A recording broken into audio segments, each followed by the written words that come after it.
Сәлем достар, бүгін сіздермен сүзбелі тоқаш рецептімен бөліскім келеді.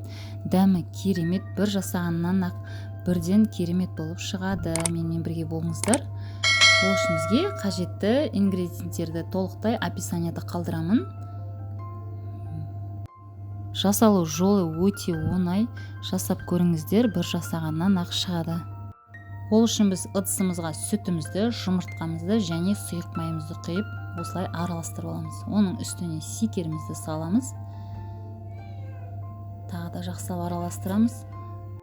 Келесі бізде дрож, тұз және ванилинді салып, тағы да жақсылап араластырамыз.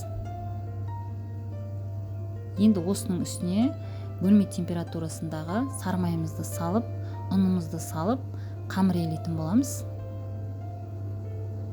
Мінекей, менде осындай қамыр шықты. Оны кішкене салафанға салып, тындырып, демалдырып аламыз. Оған дейін біз ішіне салатын салмамызды дайындайтын боламыз. Салмасына бізге осындай сүзбе және ванилин, бір жұмыртқа, сикер қажет болады. Бірден осы сүзбеміздің үстіне жұмыртқамызды салып және ванилинді салып, сикерімізді салып, жақсылап араластырамыз. Мінекей, менде толықтай араласып шықты.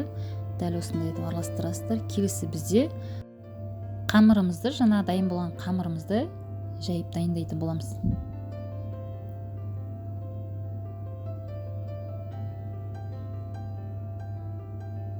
Мінекей, қамырымызды екіге бөліп аламыз.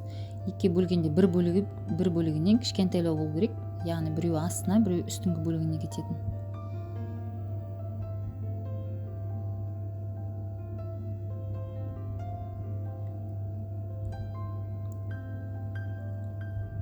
Жұқалау қылып, кішкене жақсылап жайып аласыздар.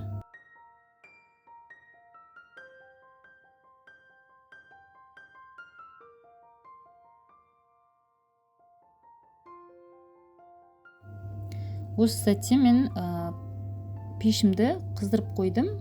180 градуста шамамен 25 минуттай қойдым. Себебі өзінің пісу процесінде 20 минутта піседі. Мінекей, осылай протеиндарыңызға жайып, протеиндарыңызға салып алыңыздар. Мына менде екінші бөлігінде үстіңгі салатыны. Яғни оны да дайындап алдым. Келесі бізде салмасын саламыз, үстіне барлығын жақсылап салып, жайып аламыз осылай. Келесі енді оны айналасын бөліп бастаймыз.